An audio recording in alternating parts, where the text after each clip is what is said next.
Hi, everybody. It's Julie Henricus, and it's Wednesday, and it's day 3 of my Muse Mapping week-long of mini trainings. And I'm hopping on here a minute early just to give people a chance to come on and to say hello.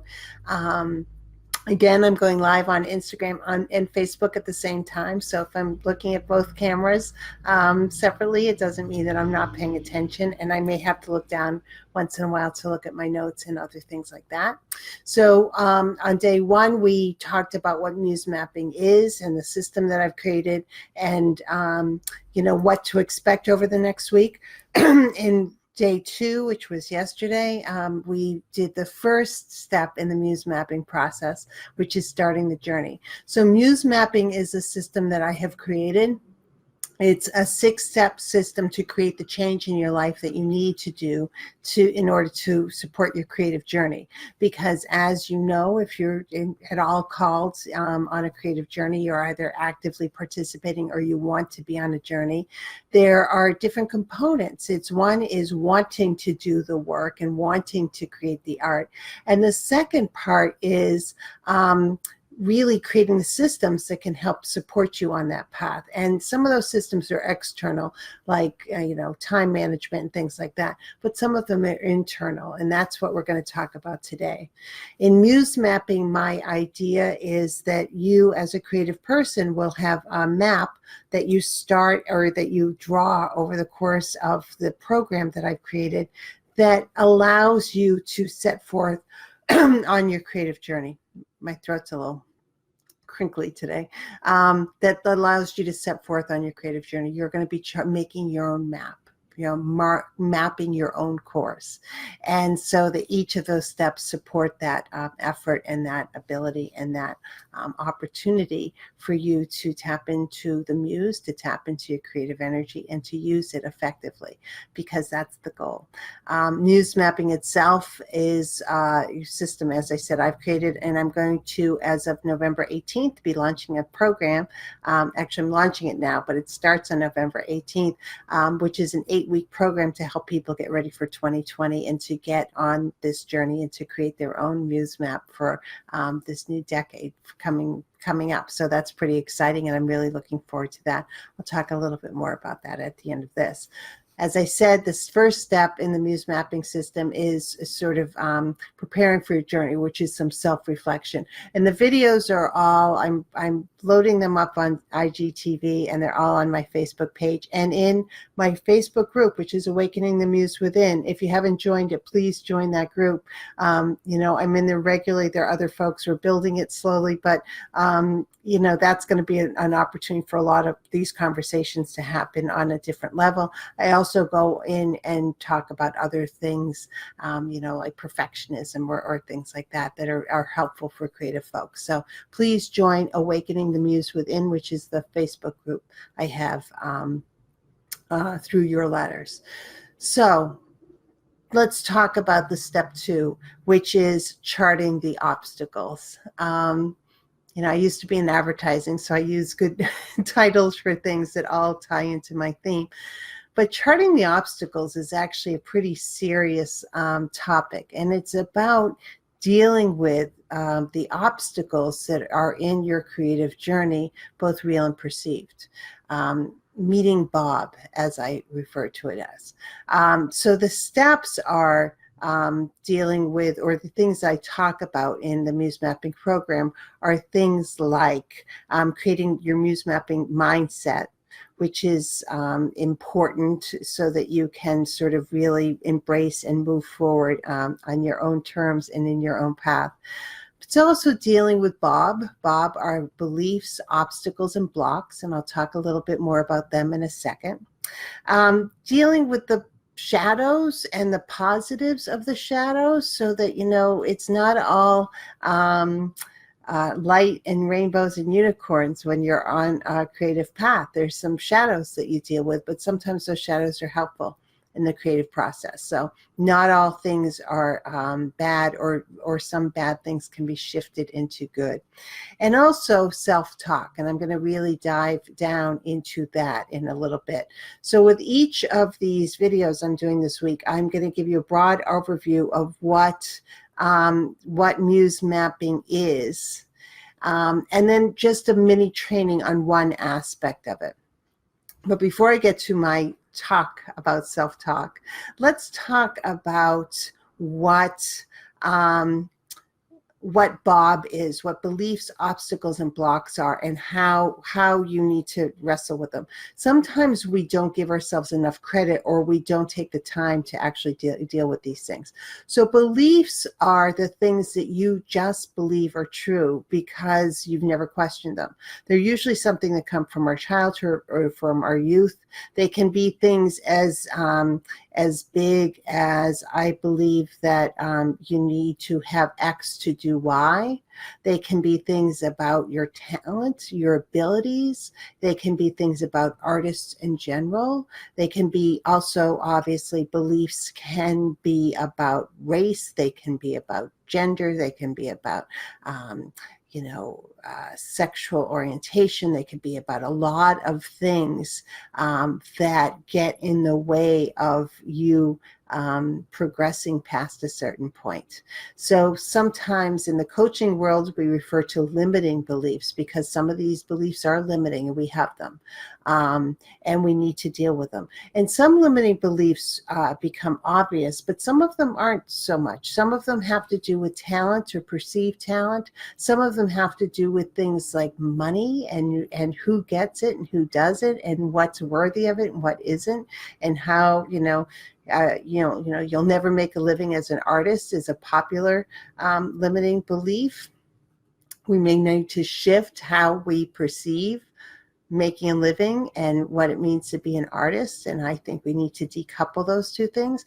But, we do have limiting beliefs around a lot of different things. So beliefs, and any belief you have, is worth questioning and really parsing and talking about. The other obstacles come from outside the world. So obstacles can be things like time is an obstacle that you might need to get over, or you might need to deal with as you're charting your creative journey. There also might be obstacles as far as where you're located, other things. They're out in external factors. And the third thing in the Bob scenario are blocks. And blocks are internal factors. And blocks are things like dealing with fear, or dealing with other, imposter syndrome, or not believing in yourself adequately, or self-doubt, or things like that. And while we all can wrestle and say we're getting better at dealing with these blocks, these internal blocks, and oh, I'm fine, they creep up. Sometimes they creep up unexpectedly because we think we're going to be successful, and we are on the verge of success, and then fear creeps in and takes a seat in the front part of the car, and we can't go forward. These blocks, you're not wrong to have them. You're not an imposter if you have them. These blocks are really important to deal with and to manage. Fear, we have fear because when we evolved, we needed to not be eaten by lions. And so we developed fear so we would know to run away.